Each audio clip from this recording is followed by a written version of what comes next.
வணக்கம் நண்பர்களே. பொலிட்டிக்கல் சயின்ஸில் கிரேடட் இன்இக்வாலிட்டி கான்செப்டை இந்த வீடியோவில் நம்ம டிஸ்கஸ் பண்ண போகிறோம். தமிழில் தரப்படுத்தப்பட்ட சமத்துவமின்மை. இந்த கான்செப்டை முன்னெடுத்து வச்சவர் வேறு யாரும் இல்லை, நம்முடைய டாக்டர் அம்பேத்கர் அவர்கள்.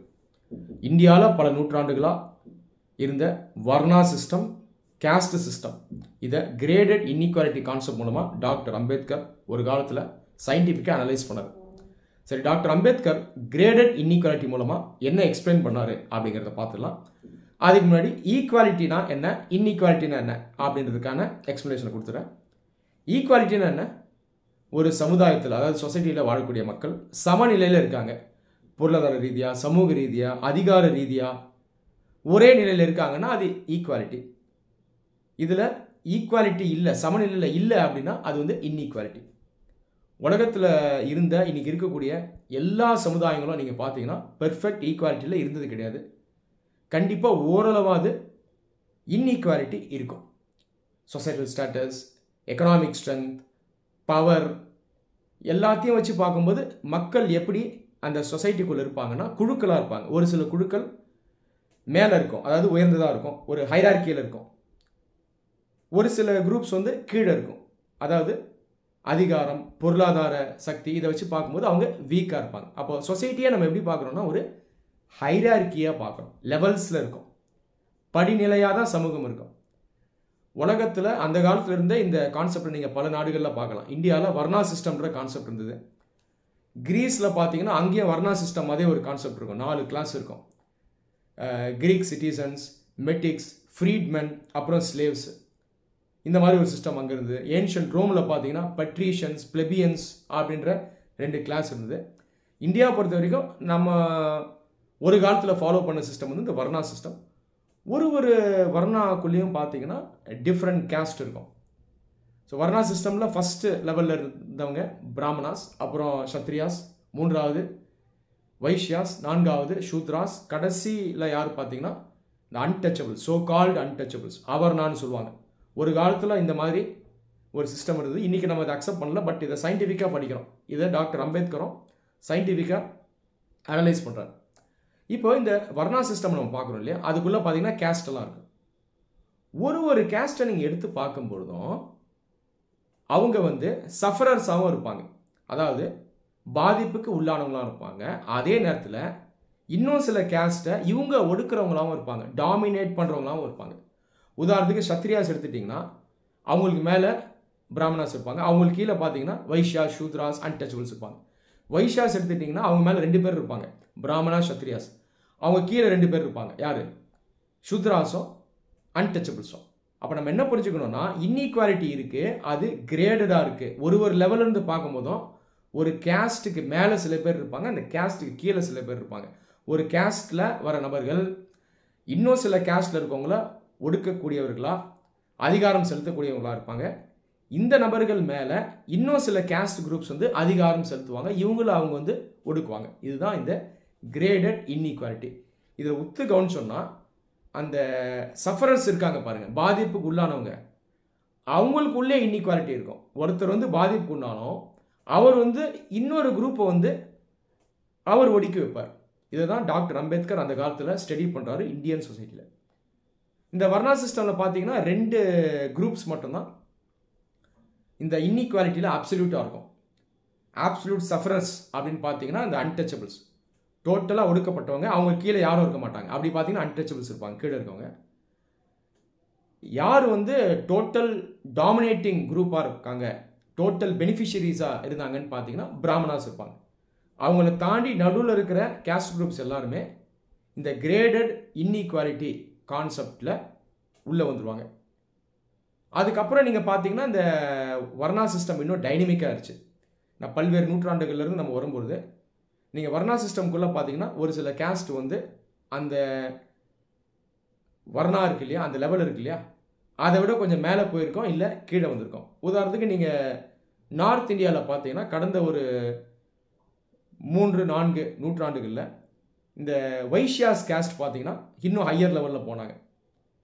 அதே போல் இந்த சோகால்டு சூத்ரா கேஸ்ட்டும் பார்த்தீங்கன்னா கொஞ்சம் ஹையர் லெவலில் போனாங்க. நார்த் இந்தியாவில் இன்றைக்கும் பார்த்தீங்கன்னா சில ரீஜன்ஸில் வந்து நான் பிராமின் கேஸ்ட் வந்து பவர்ஃபுல்லாக இருப்பாங்க சொசைட்டியில். சவுத் இந்தியாவில் பார்த்தீங்கன்னா இந்த சிஸ்டம் வந்து வேறு மாதிரி இருக்கும். சவுத் இந்தியா பொறுத்த வரைக்கும் எப்படி பல நூற்றாண்டுகளாக இருந்ததுன்னு பார்த்தீங்கன்னா பிராமின் கேஸ்ட் ஒரு பக்கம் இருக்கும், நான் பிராமின் கேஸ்ட் தான் மெயினாக இன்னொரு பக்கம் இருக்கும். ஆனால் நார்த் இந்தியா பொறுத்த வரைக்கும் பிராமின் கேஸ்ட் இருக்கும், இன்னொரு பக்கம் வந்து other upper caste other than Brahmins இருப்பாங்க, அது இல்லாமல் லோவர் கேஸ்ட் இருப்பாங்க. எப்படி இருந்தாலும் நீங்கள் இந்த கிரேடட் இன்இக்வாலிட்டி அப்படிங்கிறத இந்தியாவில் பார்க்க முடியும். இதை நம்ம நிறைய ப்ராக்டிக்கல் எக்ஸாம்பிள்ஸ் மூலமாக பார்க்கலாம். இப்போது சொசைட்டியில் 4 கேஸ்ட் இருக்குன்னு வைக்கலாம். எக்ஸாம்பிள் சொல்கிறேன், அவங்க யாராக வேணால் இருந்துட்டு போகலாம். Caste number 1, caste number 2, caste number 3, caste number 4. Caste number 1 powerful, caste number 4 least powerful. இப்போது கேஸ்ட் நம்பர் 1 இருக்காங்க பாருங்கள், அவங்க கையில் நில உரிமை அதிகமாக இருக்கும், லேண்ட் ஓனர்ஷிப் அதிகமாக இருக்கும். கேஸ்ட் லெவல் 4ல் இருக்காங்க பாருங்கள், அவங்க கையில் லேண்ட் ஓனர்ஷிப் ரொம்ப குறைவாக இருக்கும். நடுவில் யார் இருக்கா? கேஸ்ட் லெவல் 2, கேஸ்ட் லெவல் 3 இருக்காங்க. இப்போது இந்த கேஸ்ட் 2 எடுத்துப்போமே, கேஸ்ட் 2 வந்து கேஸ்ட் லெவல் 1 இவங்க கையில் லேண்ட் ஓனர்ஷிப் அதிகம் இருக்குது, அதை அவங்க பார்க்குறாங்க, ஓப்பனாக பார்க்குறாங்க.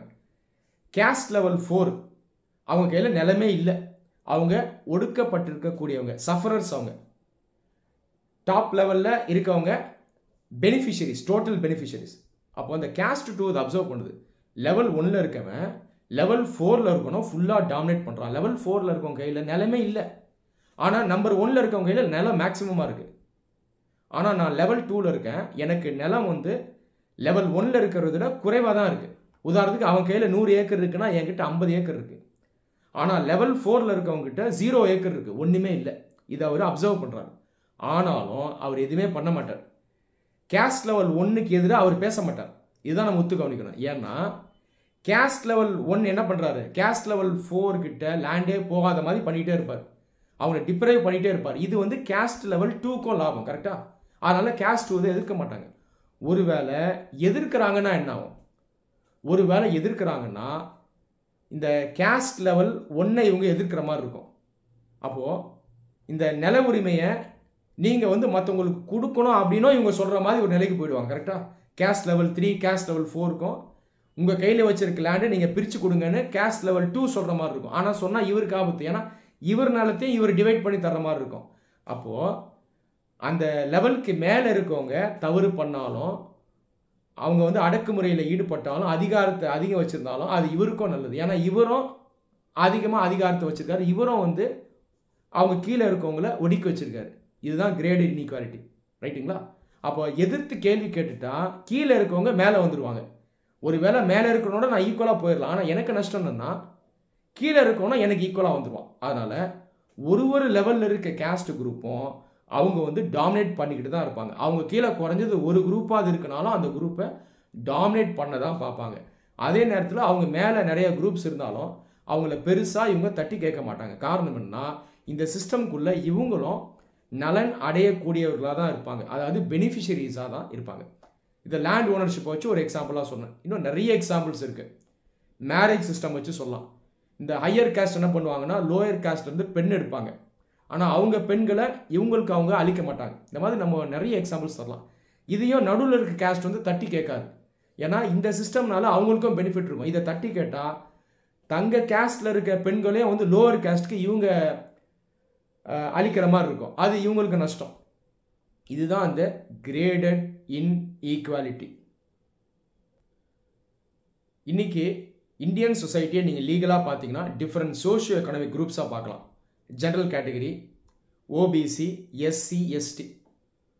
ஒரு socio economic category or community இதுக்குள்ளே பார்த்தீங்கன்னா டிஃப்ரெண்ட் கேஸ்ட் இருக்கும். இந்த கேஸ்ட்டுக்குள்ளே கூட பார்த்தீங்கன்னா இந்த கிரேடட் இன்இக்வாலிட்டி இருக்கும், நீங்கள் ஐடென்டிஃபை பண்ணலாம். இப்போ ஓபிசிஸ் எடுத்துட்டிங்கன்னா அதுக்குள்ளே நிறைய ஓபிசி கேஸ்ட் இருப்பாங்க. இந்த ஒரு கேஸ்ட்டுக்குள்ளேயுமே கிரேடட் இன்இக்வாலிட்டி இருக்கும். உதாரணத்துக்கு ஓபிசியில் 50 கேஸ்ட் இருக்குன்னு வைக்கலாம், சும்மா எக்ஸாம்பிள் சொல்கிறேன். ஒரு கேஸ்ட்டுமே பார்த்தீங்கன்னா கீழே இருக்கவங்களை டாமினேட் பண்ணுவாங்க, அவங்கள டாமினேட் பண்ணுறதுக்கு மேலே இருப்பாங்க. ஒரு குரூப்பும் பெருசாக இந்த இன்இக்வாலிட்டியை தட்டி கேட்காது, ஏன்னா ஒரு குரூப்பும் பெனிஃபிஷரியாக இருக்கும். இந்த சிஸ்டம் அப்படியே அவங்க மெயின்டைன் பண்ணிட்டு வருவாங்க. இதை பல ஆண்டுகளுக்கு முன்னாடியே டாக்டர் அம்பேத்கர் ஐடென்டிஃபை பண்ணுறாரு. இந்த நிலையிலேருந்து நம்ம மீண்டு வரணும்னு சொல்கிறார்.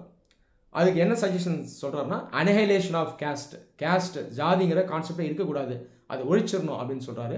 அது இல்லாமல் லீகல் ரீஃபார்ம்ஸ் தேவை, கான்ஸ்டியூஷனல் ரீஃபார்ம்ஸ் தேவை. உதாரணத்துக்கு ரிசர்வேஷன் போன்ற கான்செப்ட்ஸ் மூலமாக ஒடுக்கப்பட்டவர்களுக்கு நம்ம முன்னுரிமை கொடுத்து வாய்ப்பு கொடுத்து அவங்கள முன்னேற்றணும். இந்த மாதிரி சொல்யூஷன்ஸை ஒரு காலத்தில் டாக்டர் அம்பேத்கர் அவர்கள் முன்னெடுத்து வச்சார்.